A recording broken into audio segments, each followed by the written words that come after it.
Hello, everybody. Dr. Rick here, dropping in on you. Hope everybody's having an unbelievable closeout of the year. Hope you're having a great start to your week. I hope that you have had a year where you've hit the vast majority of your goals and targets. Uh, if you're like me, life is this continuum of tension where you're gaining ground and you run into obstacles and you slow down and you get pushed back and you move forward. So it's about persistence. It's about being relentless. It's about never turning back, never giving up, never um, allowing yourself to get caught up in the idea that you are in a position of permanent failure. Remember what I've always told you, that failure isn't final until you quit. I was just reading a story. It's not the first time I've heard the story. I've actually heard it told by Kevin Hart himself. But I was just reading a story on Kevin Hart's path to being the highest paid comedian in history, surpassing Jerry Seinfeld, who I don't actually think is funny, and this isn't even about whether or not you're a fan of Kevin Hart or whether you think Kevin Hart is funny. This is about a path of resilience and a refusal to take no as a final answer. He was told over and over again by Hollywood he wasn't funny enough. He didn't have the it factor. Uh, he wasn't talented enough, and so many other things. He was told consistently for a total of 19 years. He was kicked back as a rejection from being a premier comic in stand-up and in film. And he persistently pursued. He was told over and over again, try something different. He was told over and over again, obviously this just isn't for you. He refused to accept the assessments of others, and he decided that it was his. And for 19 years, he sit up and he pushed until he broke through. He has, like I said, surpassed Jerry Seinfeld in earnings per year. I think last year he made close to 100 million just that year alone. So, and again, success isn't just about money, but I'm talking about persistence here. Something he desired and wanted. He wanted it bad enough that he wouldn't give up on it, that he wouldn't quit. And you've heard me say that my number one asset is that I'm relentless. People talk about my intellect. People talk about my gifting. People talk about the different things that they can see in me now and don't realize that I work to get to the point where I have 25 books written, that I have success in academia, that I have success in business. I didn't start there and it didn't come easy. It didn't lay down, and I'm still fighting. I'm still pushing. I'm still reaching. I'm still striving, because as long as I'm breathing, there's more to do. But it doesn't just come because you demand it. It doesn't just come because you wish for it. It comes because you apply yourself and you remain focused and you go after it. You don't allow your circumstances and your situations to dictate to you who you are. It's telling you where you are, but you understand life is temporal. Life is about movement. Life is always happening. So if I just could be consistent in what I'm doing, I'm going to move forward. I'm going to do something. I'm going to see something. So don't give up. Today is Transformational Tuesday. This is where we talk about change. First of all, change is inevitable. Change is happening whether you like it or not. Change is happening whether you want it to or not. The thing is, how involved and engaged are you in change? How much are you directing your path as it pertains to change? Is the change in your life intentional? Is the change in your life positive? Is the change in your life moving you towards desired goals, dreams, visions, aspirations, desires? Or are you being tossed to and fro by circumstance? Are you being moved to and fro haphazardly by how life moves you? Or are you taken and shaken by what you see in front of you? That's going to determine the outcome of your life. Where are you and what are you doing? Transformation Transformation in a positive sense comes from an intent. You have to be intentional about what you want. You have to be clear in what you desire. You have to be very, very precise in the demands that you're placing on your life, in essence, placing on yourself. You need to know what it is you want. You need to be honest with yourself about where you're at, and then you need to make the necessary steps. This is what I do with my clients. Let's take an assessment. The thing is, one thing that'll happen when people come to me is you're never going to be told you really need to reassess. That's never going to happen. I'm never going to tell you you can't have it. What I'm going to tell you is I'm going to give you a real life assessment of where you're at and where you're going and what it's going to take from you. You want to get there, and this is what you're going to have to do. Now, the truth of the matter is a lot of people want things, but very few people are willing to put in the work and pay the price that it takes to have it. That's just the reality of it. They want a bunch of stuff, but they want it to just happen. They want to skirt the process. They want to skirt the discipline. They want to skirt the work. They want to skirt the patience it takes, the resilience it takes. Again, 19 years of being told you're not good enough, and yet you show back up the next year. That year, that 20th year was the year.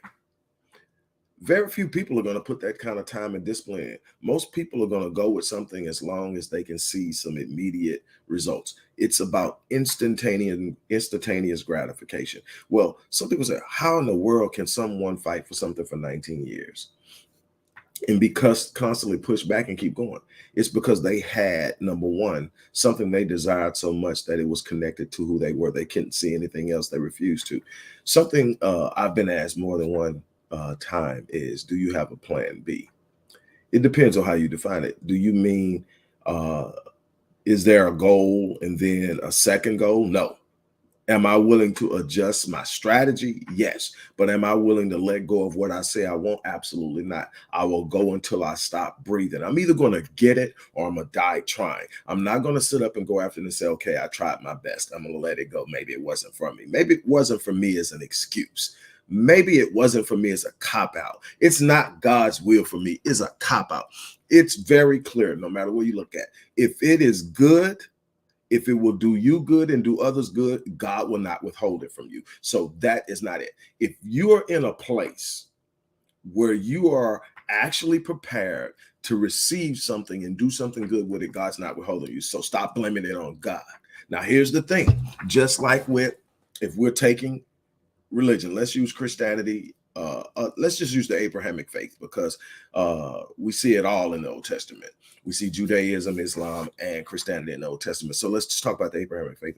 Now, Abraham's made a promise. Now, the promise ultimately are to his descendants. And at some point, the promise is set before them, and the promise is in the land of Canaan. It's the promised land, quote unquote.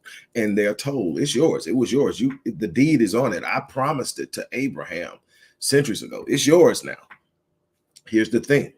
You've got to go in and possess it.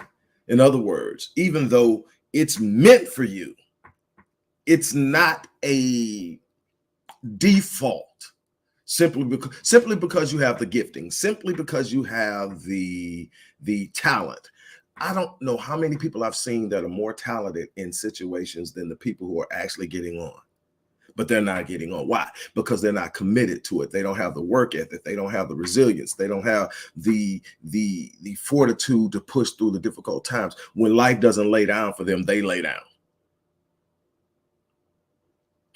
Transformation is going to happen. The thing is, are you in control of it? Are you deciding how you move? What are you reading every day? What are you listening to every day? What are you watching every day?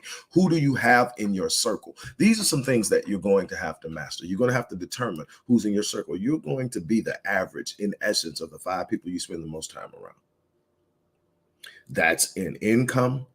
That's in value systems. That's in the depth of your vision and dream. You're going to be the people you spend the most time. Why? Because association brings about what? Assimilation. You associate with people, you tend to assimilate into their ideas of what is. That's how value systems are. That's why it's so important to guard your circle. Who do you have in your circle? You need people in your circle that have achieved the things that you are trying to achieve at some level, somebody that you can look at and say, okay, it's possible, somebody that you can tap into, and they can give you advice and direction and instruction in somewhat of a mentorship, whether it's paid for, whether it's organic, whatever it is, you need that. Number two, you need somebody in your circle that's your peer, but headed in the same direction, having the same values, having the same dream, having the same mindset, not somebody that's going to talk you out of striving for something better, not somebody that's going to find everything negative wrong with what you're trying to do, not somebody that's going to point to your past and talk about all your past failures and how you can't do this, look where you come from and all that. You need people in your circle that are going to let you set your life on fire and then fan the flames, that are going to remind you of who you are when you forget. You need those people in your circle. That's the one thing. You got to have people in your circle that are headed in the same direction, that have been there. And you have a few that's slightly behind you that you can pull in your draft. They're headed in the same direction, but they're not quite where you're at. But they have the same commitment. They have the same desire. They see you in a positive light. And they, by their presence, uplift you and encourage you because you see where you used to be. You need those people in your circle. What you don't need is the negative, the naysayer, the one who loves to whisper the sweet nothings of negativity in your ear and tell you why you can't do something. They have literally made it a career talking people out of their dreams because somewhere along the line they gave up on theirs. That's not somebody you need in your circle. What you need are people. Now, don't get it wrong. We're not talking about yes people, yes men, yes women. We're not talking about them. We're talking about people that's going to tell you, hey, what you're doing right now is not going to get you what you say you wanted. They're going to hold you accountable. Hey, you're better than that. That effort I saw right there wasn't you. You can do better than that. I expect better from you. People who are going to challenge you to level up and raise your game to another level. You need those type of people around you. Now you need to also look at what you are focusing. Whatever you focus on, you feel. If you're focusing on negativity, you're going to start to feel it. It's going to become an energy source. It's going to drop your vibration. It's going to drop your energy. And you're going to all of a sudden start to attract things that are on your frequency, that are at your level of vibration, and you're going to wonder what's going on, and you're going to create this repetitive cycle. You got to be aware of what you're feeding your gates. What are you reading? What are you watching on television? What are you seeing in the movies? What are you doing that stimulates the perceptive gates of your ears and your eyes? You need to be aware of what you're listening to. What type of music are you listening to? What is the message in the music? What are the conversations that you're having with other people about the life that we're living? More importantly, what are the conversations you're having with yourself? Self-talk, oh man, that's the program that this supercomputer, the brain, will run. What you keep saying about yourself, your brain will take in, and it will start to search for things that align with what you're saying. It won't correct you. You could be dead wrong. You could say, it's no way that anybody's ever going to succeed at this. And that can be a million bits of information out there. The brain could have even come across them. But if you say it, the brain goes out and finds what it needs to find to line up and be parallel with your self-talk. Your self-talk will be the force, the driving force, the software, and the program that your brain runs. You need to be very careful of what you're talking about. Well, then if I need to be careful about what I'm talking about, what does it say? It says that out of the abundance of the heart, the mouth speaks. Out of the abundance of the self-conscious, the mouth speaks. So what does that mean? That means that what I need to master, if I want to master my self-talk, I first do it willpower, catching myself saying things that I know I shouldn't be saying. And then what do I correct it? But how do I change it on a more in-depth level so it becomes I've got to reprogram the subconscious. What that means, I got to double down on what I'm feeding my subconscious with the very mindset, thought processes, expectations, and standards that I want to set for my life. That's what I've got to be looking at. I can't be around substandard realities and expect to have a substandard subconscious that's promoting the type of thinking and the type of self-talk I need to be exhibiting in order to do the things I desire. I need to be able to sit up, and even in a situation where my current reality is out of line of what I'm speaking for my life, there's something inside of me on a subconscious level that's so deeply rooted and inculcated into my spirit and my psyche that it disagrees with the current circumstance. That's called faith. Faith isn't observing what you can see. Faith is establishing by way of understanding of supernatural realities what's possible. That's the difference in what's happening when I'm working with a client. I know where you're at. Been there. I know the things you're faced a lot of the same stuff. That's not what's going to determine whether you make it or not, where you're at, what you're going through. That's temporal.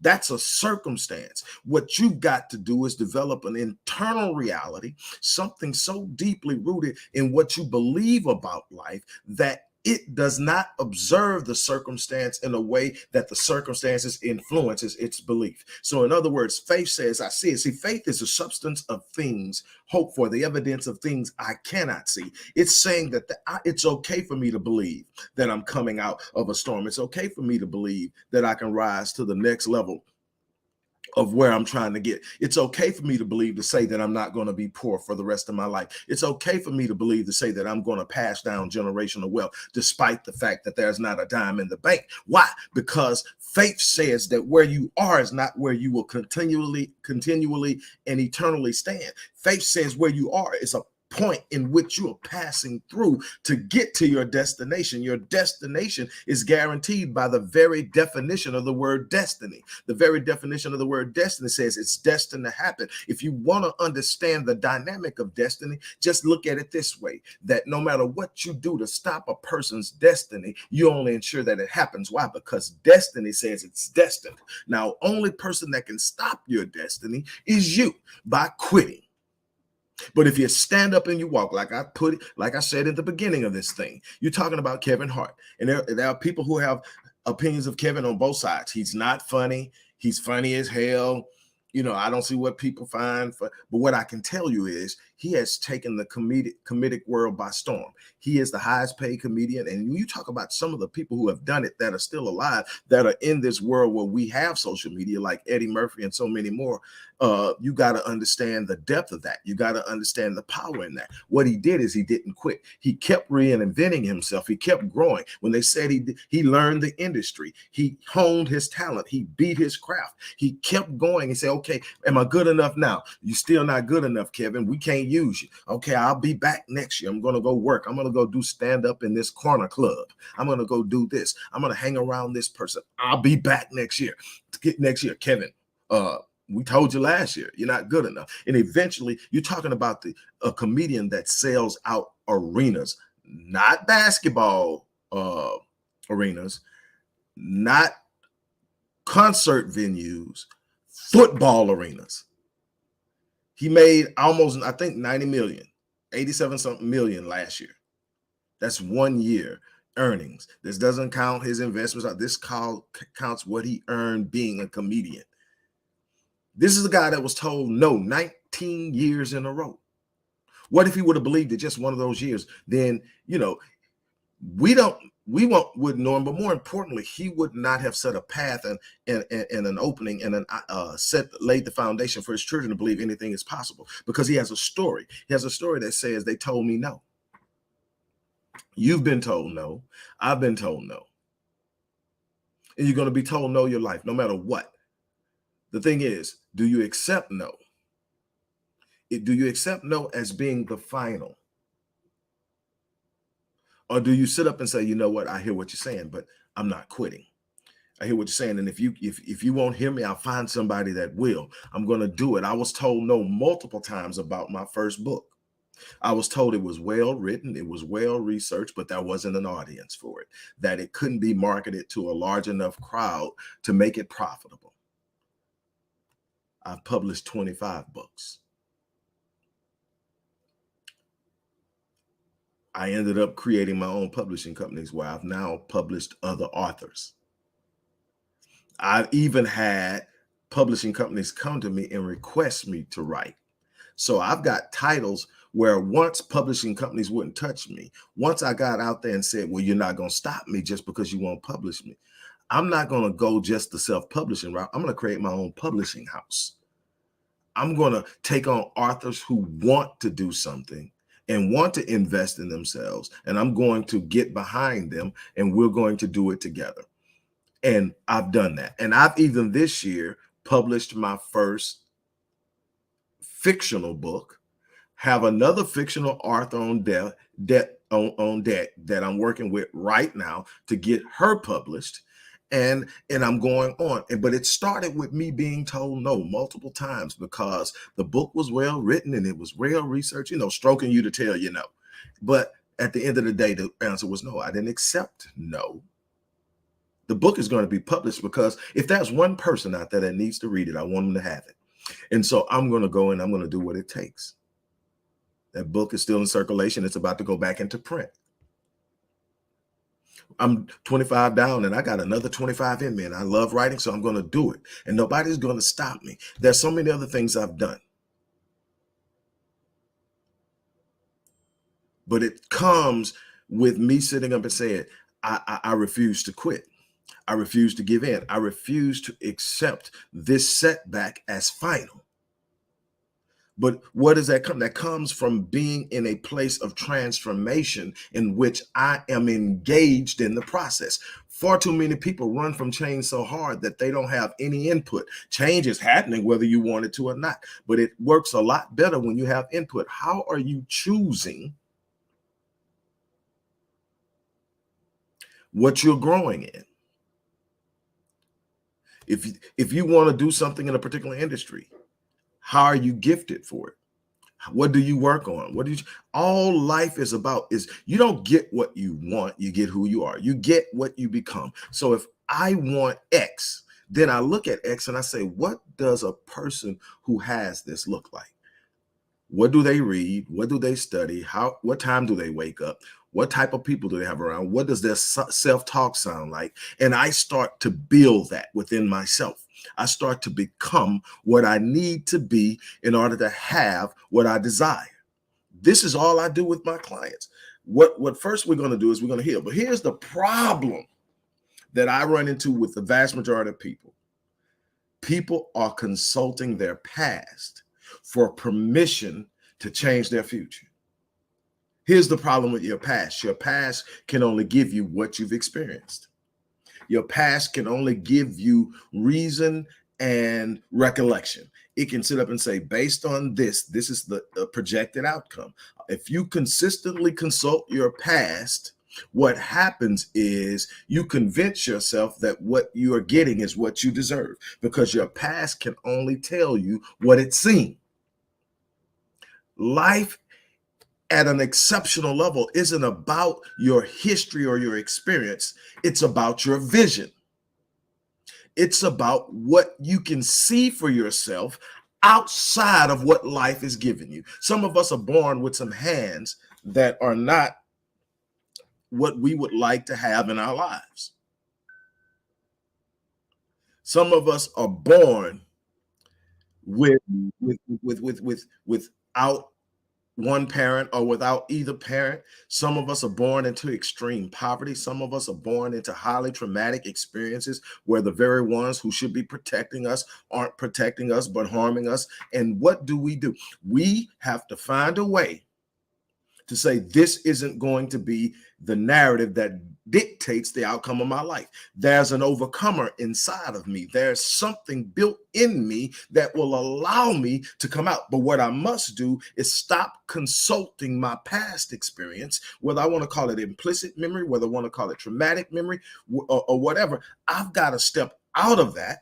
I've got to decide that I'm going to write the narrative.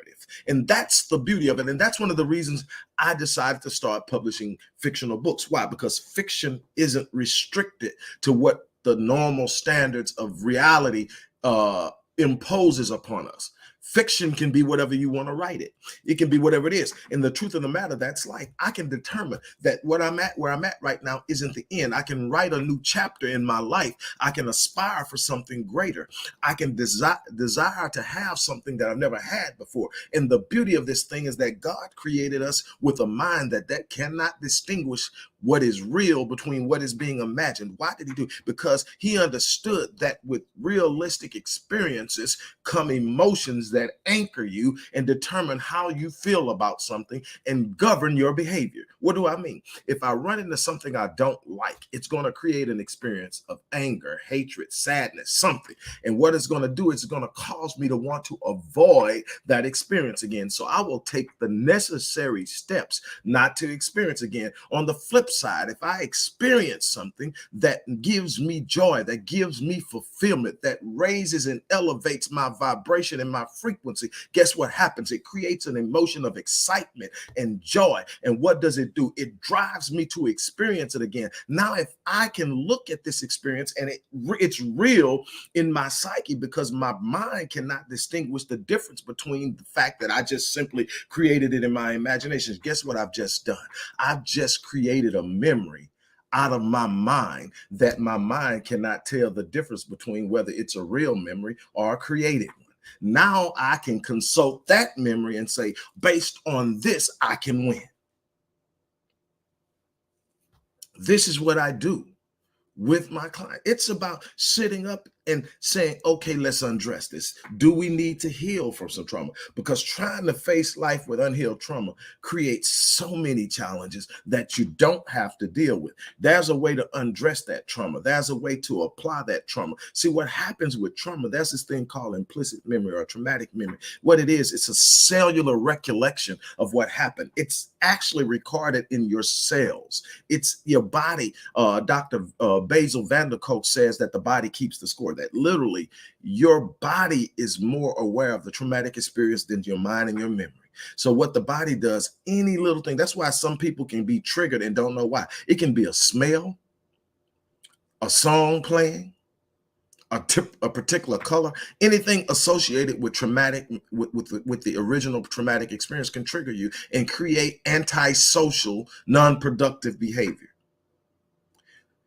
We're sabotaging relationships, we're sabotaging business opportunities, we're sabotaging our finances, we're sabotaging them because we haven't healed.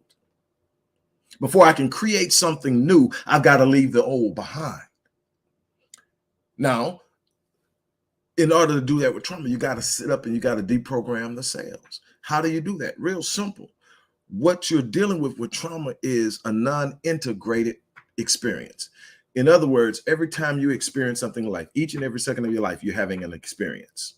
Sometimes it's emphatic, sometimes it's not even memorable, but that whether it's good or bad, you're having these experiences. Well, as you have these experiences, they are literally being logged on your intellectual, neurological timeline. In other words, once you experience it and you move it to the next second, it's in the past.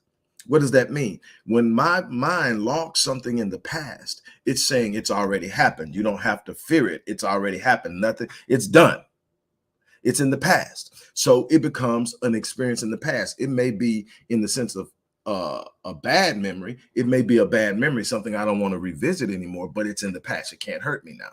The problem with trauma is it's not imprinted, it's not integrated into your linear timeline. It's not registered as the past. It's a reoccurring current reality. Every time you're triggered, you're re-experiencing it over again. It's not a memory. It's happening to you as far as you're concerned. So what you have to do is you have to go back and you have to get to a point to where you can literally integrate it into your timeline. Yes, it happened. Yes, it was horrible. Yes, it was not right. Now it's over. It's in the past. You're in a new place. You're in a new time and you're going. And there's a process that you go through to do that. But once you get through that, now you still have to learn that the past isn't the best place to consult it. Now you can sit up and look at your past and you can say, man, I've been through a lot. And I'm still standing, I'm still breathing, I'm still here. Means something good, there's something meant for me to be. I have a purpose because I'm still breathing. So you can look at it and say, man, I've gotten through that. If I've gotten through the things that I've been through, then I'm definitely going to get through anything I'm going to face. So then you can look at it. But when you're trying to say, I'm going to do something I've never done before, there are a couple of reasons why you don't consult your past. If you're doing something that you've never done before, here's what you got to understand. If you've never done it before, you probably don't know how to do it. But one of the first things we do is we start consulting our past and our current mindset and our current understanding for how we're going to do it. Well, the chances are you don't know. I can't tell you how many times I've decided I'm going to do something and didn't know how to do it. I don't ask myself how I'm going to do it. I heard Les Brown say this, and I agree with him 100%. Les Brown says that when you are determining that you're going to do something that you've never done before, something great, something awesome, something phenomenal, how you are going to do it is none of your business. Why is he saying that? Because when you try to figure out how you're going to do it and you don't know, you'll quit because you don't have the answer. That's not the thing. Is if you can conceive it in your mind, that's God's evidence that it's possible. The only thing you need is the ability. If I can see it in my mind, I can have it. Now, it doesn't mean it's going to be easy, doesn't mean it's going to happen overnight, doesn't mean that you're just going to be able to move in and nothing's going. What you've got to be willing to do is say, I'm committed to it. I'm not going to let it go. I'm not going to give up. I'm not going to quit. I don't care what happens. I'm in this thing.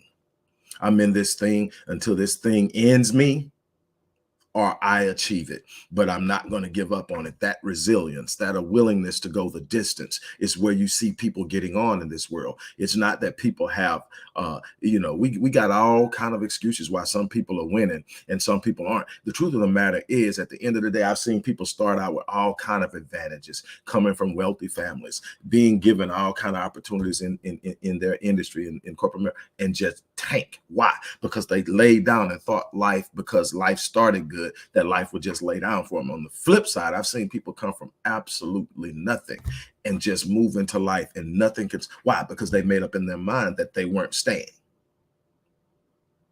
And that what they wanted was more important than anything else. They were willing to go through what it took to have it. We don't like discomfort, so we try to hide in the corner of comfort. And the problem with comfort is it doesn't produce the resistance and the conflict necessary to strengthen us, to move us through the things we're going to have to go through. And so we hide in comfort, but ain't nothing comfortable about the gym.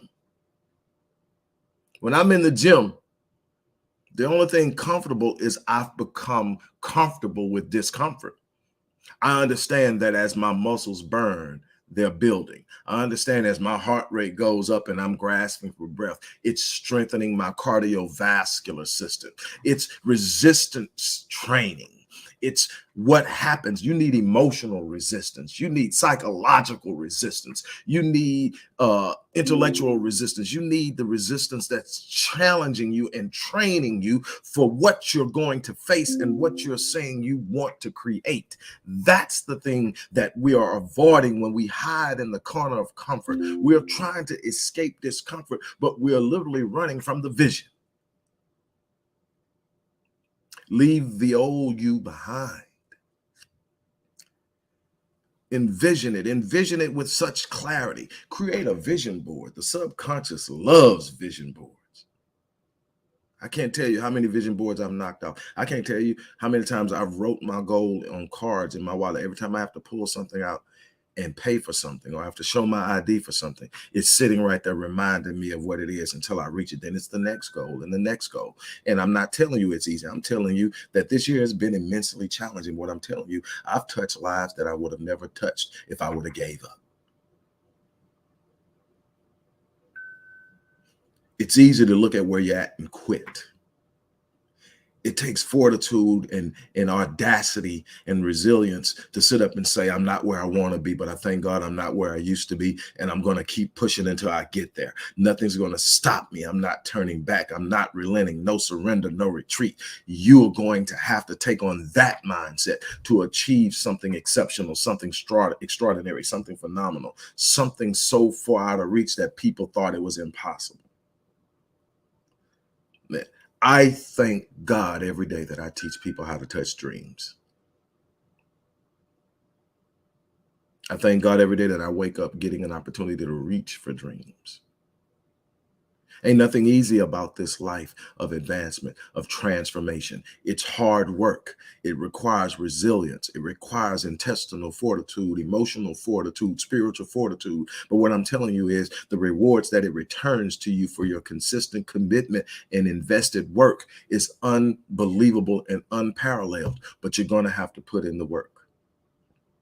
As I get ready to get out of here, the close of the year, anybody that is looking to work with me, short term or long term, I have put a way for you to do it in the box. whether it's my rapid change breakthrough session, which is an individual session, I put that in the box. You can now get 2 sessions, rapid change breakthrough sessions, some of the most unbelievable, intense work over a short period that you're ever going to experience. You can get that for less than half the price of one. That's in there. For those of you who want to sit down and have an opportunity to work with me in a one-on-one capacity, look in the description box. My 52-week sessions are 13,995. For a fraction of that, through the rest of this week, I'm going to take 10 people. So either the rest of the week or 10 people, whichever one takes it first. And for the price of a bronze package, which is 12 weeks, less than $3,000, I'm going to take you on for a year. Imagine what that's like. Imagine what you've experienced here today, but now imagine it being aimed at your specific needs, your specific issues, your specific focus, your vision, your dream, your audacity, what it is you want, the assessments, the evaluation, the personal plan, the accountability, the mapping, the readjustments, the walking it out step by step. It's how you get there. It's a process. Let me tell you something. My platinum client, my platinum package clients tend to come back and do it again because of the results they got the first time around. But you cannot change consulting the past. You can't change in the most positive ways consulting the past. You can't change your outcomes consulting the past. The past can only give you what you've given it. And what you've given it has produced the results you're getting. So if you want something different, you can't consult the past. You've got to literally write the narrative from your imagination. That's why God gave it to you. That's why I tell parents all the time, stop squeezing and suffocating the imagination of your children. Stop telling them to get their heads out the clouds. Stop telling them to stop daydreaming. Stop being realistic. You're killing their imagination and you're locking them into a lifetime of mediocre living because that's what you've experienced. Let your kids say they're going to be an astronaut. Let your kids say they're going to do whatever. Let your kid, because in that they're exploring things that the average person will not. Whatever they believe is possible becomes possible. If you don't think I'm telling the truth, you think that they thought it was possible when Orville and Wilbur said, man, we're going to create a machine that flies in the air, put people in it, put your baggage on it, and it's going to fly you where you need to go. We're not just riding anymore. We flying. Man, Orville and Wilbur over there, they crazy. They lost their damn mind. Are you serious? What's actually happening is they saw something beyond the current reality. They didn't consult their past or the past in general. They didn't consult the current reality. They decided there's something out there that hasn't been done that would be done. And everything that we have, every little convenience and luxury and piece of technology we have now came from the mind of someone who was told it wasn't possible. That's something. I want to answer a question. Regina Riley asked the question. Hopefully she's still on here, but she said, do you think we choose to be crippled by anxiety, depression, even when we are fighting against it? Here's the thing. No one is choosing to be hurt. Let me clarify that. Nobody's choosing to be hurt. When you talk about it, you got to be clear because some people can misinterpret what's being said. Nobody chooses to be hurt. Nobody chooses to be crippled. But what we do choose is to fight on our terms. There's this reality that says what you need to do in order to overcome it, you may not have access to. That's why you have professionals. That's why you have people who are good at what they do. People don't choose to fail over and over again, but they're trying to solve their problems based off of their experiences. They're trying to heal their anxiety and their depression based off of their experiences. They may not have what it takes. Very few people are. I mean, when you're talking about anxiety and depression, you're talking about some very powerful forces. You need someone who understands it, can see the nuances and how you're dealing with it and how you're facing it, and come up with solutions through a number of different disciplines that will help you cope with it. But can it be defeated? Absolutely. But it's going to require a lot of work. And the problem is the work is ongoing. But I believe in absolute healing. I believe in it. I've done some unbelievable things, but it requires time. It requires commitment. It requires something. We live in a world where we want instantaneous results. And when we don't get them, we tend to bounce and move to the next thing. So we never get it. And so we end up with a process of consistent moving to different things and not getting the results. And what we end up with is something called learned helplessness. What is that? Where you try something over and over again to get a result and you can't seem to get a result. You eventually start to believe the result is impossible. Now, once you make the result impossible, now you got to overcome the impossibility before change can ever take place. That's just some of the things that we're dealing with. This is why I have been successful. It's because I've been able to help people with that. It's not easy. There's no quick fix to it.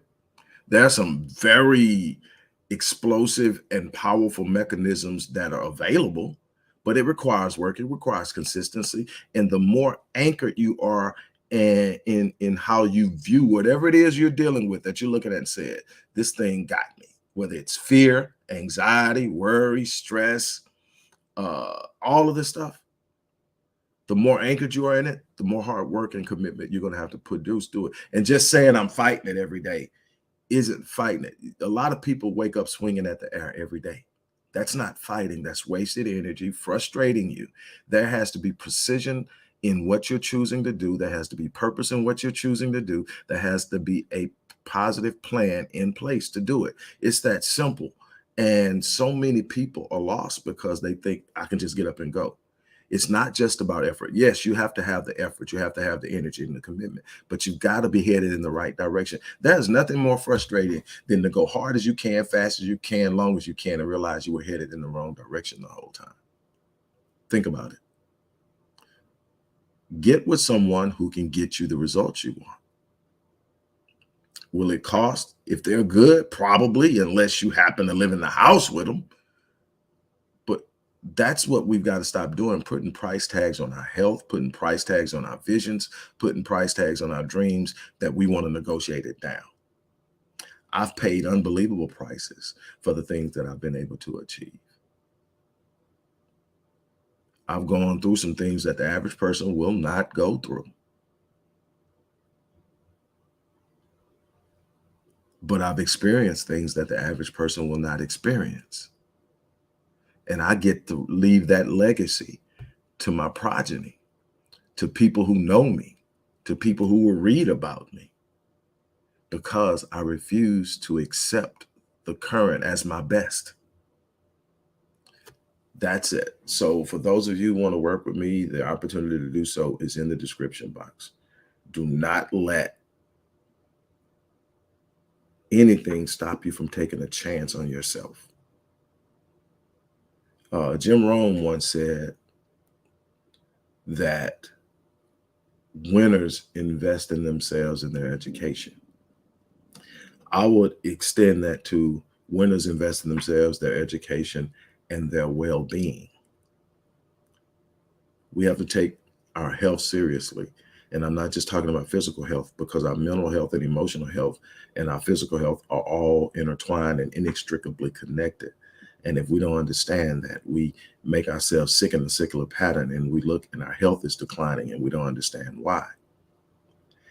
In my study of epigenetics, when studying the generational transmission of trauma and studying epigenetics, I found that the number one causes to disease wasn't carcinogens, it wasn't pre-genetic disposition, it was or genetic predisposition, it was environment.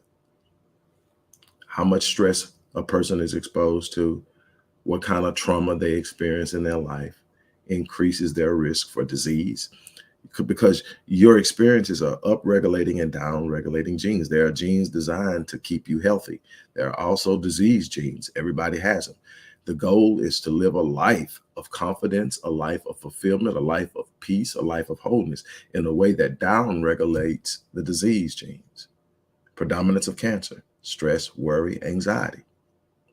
They're telling you about the food. Yeah, you need to eat healthy food because that does contribute to about 3 to 4%. What I'm telling you is there is a very strong true identity to the phrase worried sick, worried to death.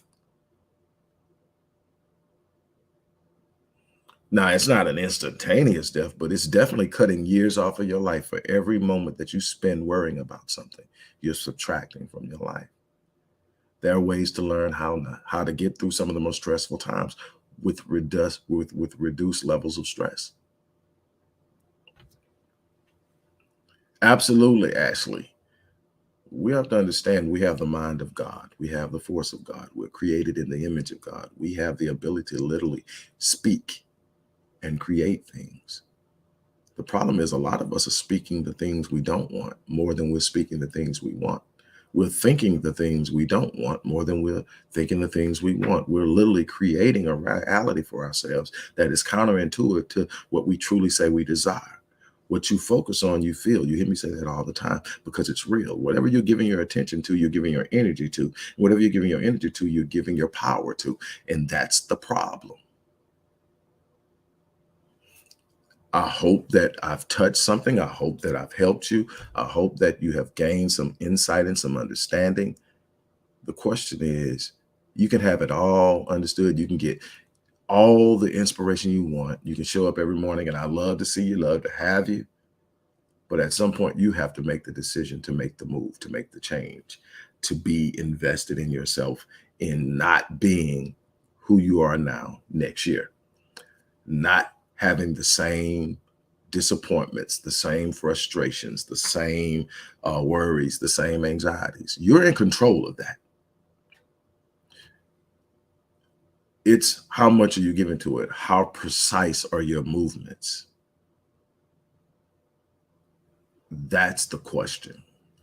So I really hope that what I've shared with you today has brought some insight into what's possible in life. I hope that you've been challenged to do something differently. And for those of you who are really serious and ready, I look forward to working with you.